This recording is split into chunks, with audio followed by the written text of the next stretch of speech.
په خیبر پښتونخوا صوبه کې د وسلې په زور د موبایلونو اغستلو جرمونه په تیزی سره زیاتېږي، خو بل خوا پولیس په بریالیتوب سره د موبایلونو په زور اغستونکو تنانو په ضد کاروایانې کوي او هغه نیسي، او د دوی د نیولو مقصد دا دی چې دوی به د خپلو جرمونو حساب ورکوي. موبایلونو اغستل اکثر د سټریټ کرایم یا په سړکونو او لارو کوڅو کې د جرمونو په زمره کې راځي، خو دا جرمونه بیا په ښاریو سیمو کې زیات کیږي. موبایلونه اغستل خو یا د پیسو ګټلو یو ګړندۍ لاره ده او یا ځینې کسان دا کوشش کوي چې د چا شخصي یا پرسنل معلومات غلا کړي، او د کومو تنانو نه چې دغه موبایل غلا کړی شوي دا د هغوی دپاره یو دردناکه تجربه وي. نن د 400 ضلعې د سیټي تاړې پولیس د موبایل په زور اغستونکي ملزمان نیولي دي. ډي اس پي سیټي سرکل عدنان اعظم وایي چې 4 ملزمان یې د موبایلونو د گاډو په غلا کې نیولي دي، دا کومو نه چې وسله، موبایلونه او گاډي برآمد شوي دي. دغه کیږي او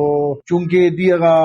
یو قسم فضله کې دا یو خبره ده چې یاره مونږ پته نه باندې لګي یا مطلب مونږ تاسو قانون باندې را رسیداته، نو دا تاسو په ترو باندې زدي ټولو ته دا میسج ورکوم چې یاره هیڅ څوک نشي بچ کېدی، او خاص کر د 400 د پولیس نه خو بالکل څوک نشي بچ کېدی. ان شاء الله العزیز چې هر ځای کې وي څوک وي مونږ خبر پور کاروایانه وکړو دا مونږ تاسو ته شو کوو. د حساب پولیس وایي چې ولست باید په خپل احتیاط وکړي، کم چې ولسی یا درج ځایونه وي نو خلک د موبایل فون د استعمال نه د ډډې کوشش وکړي شي. د خپل خوشانه خبر او محتاط اوسئ،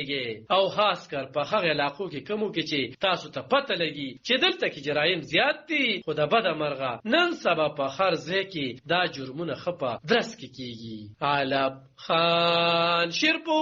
دلبر نیوز 400 په خیبر